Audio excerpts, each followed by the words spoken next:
आदित्यहृदयम्।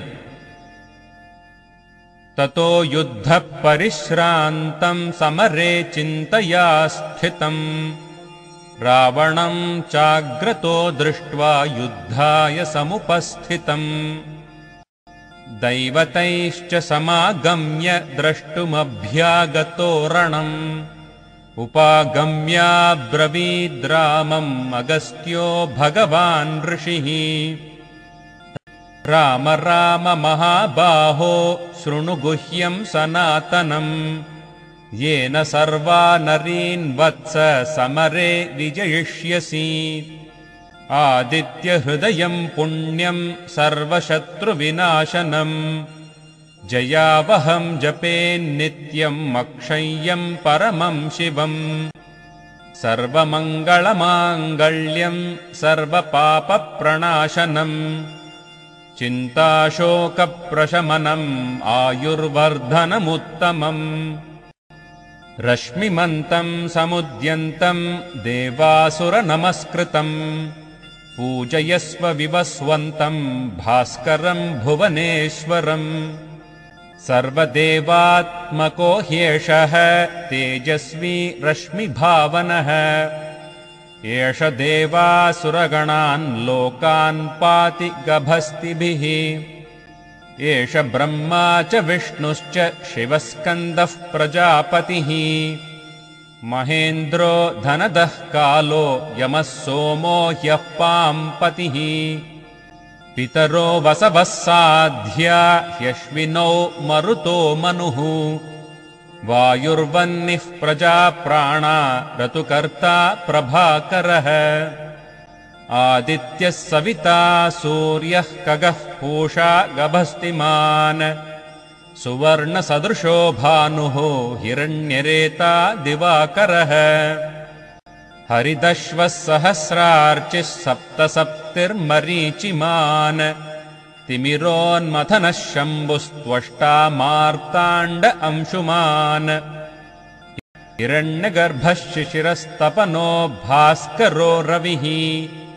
अग्निगर्भोदितेः पुत्रः शङ्खः शिशिरनाशनः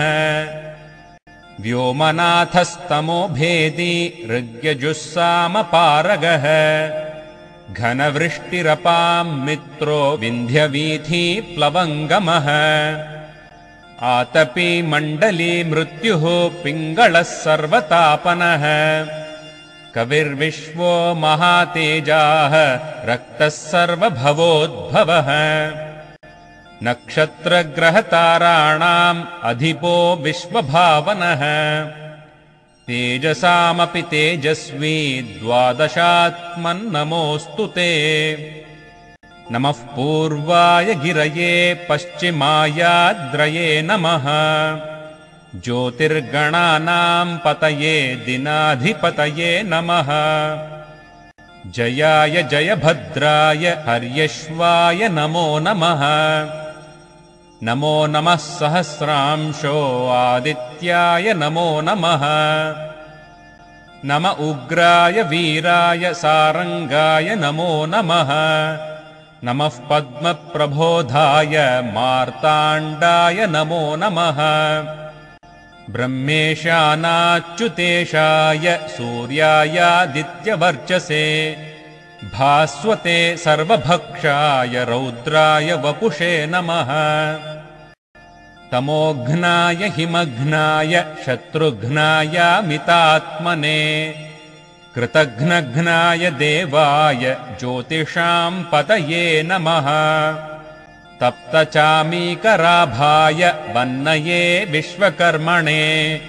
नमस्तमोभिनिघ्नाय रवये लोकसाक्षिणे नाशयत्येष वैभूतं तथैव सृजति प्रभुः पायत्येष तपत्येष वर्षत्येष गभस्तिभिः एष सुप्तेषु जागर्ति भूतेषु परिनिष्ठितः एष एवाग्निहोत्रं च फलं चैवाग्निहोत्रिणाम् वेदाश्च क्रतवश्चैव क्रतूनां फलमेव च यानि कृत्यानि लोकेषु सर्व एष रविः प्रभुः येन मापत्सु कृच्छ्रेषु कान्तारेषु भयेषु च कीर्तयन् पुरुषः कश्चिन्नावसीदति राघव पूजयस्वैनमेकाग्रो देवदेवं जगत्पतिम् एतत्त्रिगुणितं जप्त्वा युद्धेषु विजयिष्यसि अस्मिन् क्षणे महाबाहो रावणं त्वं वधिष्यसि एवमुक्त्वा तदागस्त्यो जगाम च यथागतम् एतच्छ्रुत्वा महातेजा नष्टशोको भवत्तदा धारयामास सुप्रीतो राघवः प्रयतात्मवान् आदित्यं प्रेक्ष्य जप्त्वा तु परं हर्षमवाप्तवान् त्रिराचम्य शुचिर्भूत्वा धनुरादाय वीर्यवान् रावणं प्रेक्ष्य हृष्टात्मा युद्धाय समुपागमत् सर्वयत्नेन महता वधे तस्य धृतोऽभवत् अथरविरवदन्निरीक्ष्य रामम्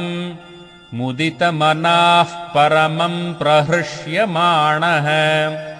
निशिचरपतिसंक्षयं विदित्वा सुरगणमध्यगतो वचस्त्वरेति।